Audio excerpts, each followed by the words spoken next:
Atlanta, not Phaedra. Is it Phaedra?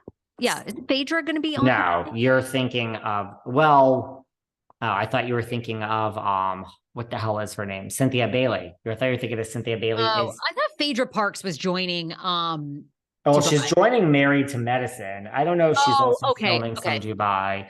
But no, this nostalgia works. Listen, I'm not I don't see Bethenny on this incarnation, but I mean, I agree. Like, can't with all her, I mean, her other show with Kevin O'Leary just failed. Like, can't they think of some vehicle for Bethenny? Like, I don't know what it would be. Bethenny got married, then we had Ever After. Now Bethenny, I mean, Bryn is in the public eye now, and I don't know how that would work. She's a minor. I think Jason would have to sign off, or does Bethenny have full custody? I think, I don't know, whatever it is.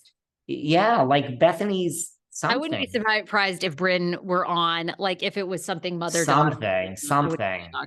Right. We can move on. That was my final thought on that. Well, let's just say before we get to our advertising things, which everyone from our HOP is back. Guess what? I am not like all the rest of you. I can admit, even Bethenny could admit it when I'm wrong. I said Lisa Rinna was going to be fired the second week. So everyone's like, you didn't say. I did say it. This I was wrong with. I was wrong. I said Ariana Dancing with the Stars. I was right. I was wrong. I really thought maybe Robin was going to go. I was wrong. She is back, girl. What the fuck? And look at how quick the turnaround is to film, right? They're now filming the next season. Supposedly every single woman is back. I'm disappointed. You are? I agree with Miss King. I agree with Carlos. That. Yeah, but what other story do they have? They're going to really get rid of Robin, the only person with an actual real story for what? A bunch of hogwash about Chris Bassett again? I mean, give me a break. It was either I think this is payback to Robin. I think they're like, oh, bitch, and now. Bring the bitch down. And now Mr. Juan Dixon is unfortunately unemployed. I have not heard of another coaching offer or gig that he's been given. So I bet Robin's like, look, we're going to get another $600,000 out of this. So what other options do they have? And Mr. Juan Dixon is probably going to film somewhat. Oh, I think it's going to be explosive. And I think it is payback for Robin. I feel for Miss Robin, but also good for you. Play the game, get your $600,000. And hopefully this season, I don't know what's happening with her hat company, but promote the shit out of that. We didn't get much of that. So I would fire up that hat company and get it going this season because they've taken you down. I just had some cancellations this week, by the way, so we can go to dinners. Okay, sorry, this is real time. Side note. I am fine with Robin staying. I am fine with everybody staying, but please listen, Beverly Hills, Lucy, we had some off seasons and they pulled it back. Like we have May 7th coming for Atlanta. Is anybody excited about the new season of Atlanta? I'm not. I mean, I hope that I agree with Carlos in the sense, I'm okay with everybody staying, but girls, pull it together, right? Like, pull it together.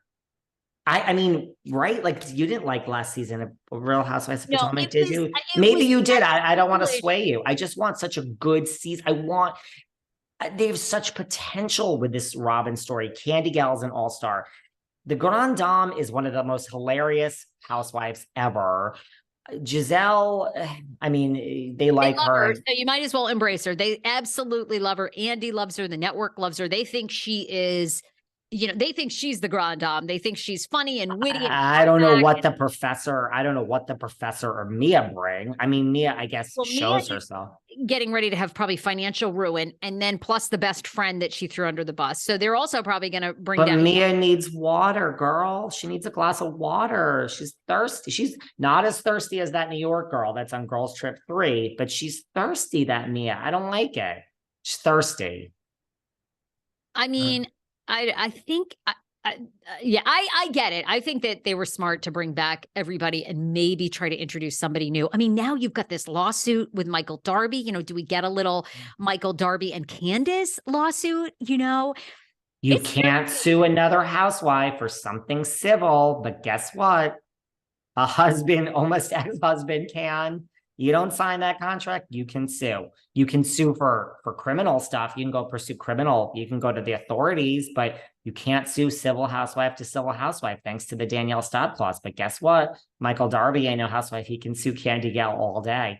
It would be nice. I mean, it would be interesting if that was brought up. I mean, how is that affecting Candace and Ashley? And I mean, wow. Now, before we get into a huge fight over Ozempic, yes, and do Dolores, you want to talk about our opportunity for our listeners? Yes. Okay, look, I think David and I set out to do this podcast together. We had no idea where it was going to go. And then thousands of you have responded. So David and I are teaming up to offer some amazing advertising opportunities. All of you listening either own your own companies, you work for amazing companies. If you would like to advertise with us, unique podcast advertising and reach thousands of women and fabulous LGBTQ plus people, we are taking new partnerships. You can email thesarahfrasershow@gmail.com. How's that for a mouthful? We'll put it in both descriptions of our podcasts. The THE, Sarah with an H, Fraser is FRASER show@gmail.com. So if you would love to see your brand on our podcast, us talking about it and endorsing it, now is the time. Come be a part of Behind the Velvet Rope times Sarah Fraser Show. Email thesarahfrasershow@gmail.com. We'll send you rates. We offer all kinds of unique, from podcast commercials to our social media, to adding links to endorsements. So we'll tell you about the packages. And the reason this all came up, we woke up to this, is one of our listeners, which is coming up soon, contacted me and was like, you guys are this, and we organically want you to advertise this product. It's coming up. We have a listener whose product we're advertising. And Sarah and I are like, why don't we put this out to other listeners too? So anyone that it's, by the way, I mean, there's a code and you track it and it's a real thing. You see sales, you stay with us, sales will talk, you fire us. The reason this also came up is thousands slip into my DMs over my Mounjaro use. And I've referred all these people to this isn't a back alley. You have to now be referred to my medical professional. And then she's like, so, I mean, I have some things going on over there, but I'm like, God, if this just worked like it did with advertisers, this is how it works. Every time I talk about Ozempic or Mounjaro, people slip into the DMs. You still have to have a consult with my nurse. You have to then get a blood test. But a lot of you, HIPAA laws, she can't let me know who, but people will slip back in. Thank you for hooking me up with your girl. I started my Ozempic journey because of you. I'm not trying to push it. I will say it again. It really upset someone last time, but I'm going to double down on it. Don't hate the player, hate the game. I will stand by that. The fact that I could even say that I'm on Mounjaro, where 6 months ago I had to say I'm on Ozempic, which I never was on. It's always been Mounjaro, because nobody knew what Mounjaro. The fact that now there's class recognition, this is bigger than you, Sarah. It's bigger than me. It's bigger than, I just got in an argument with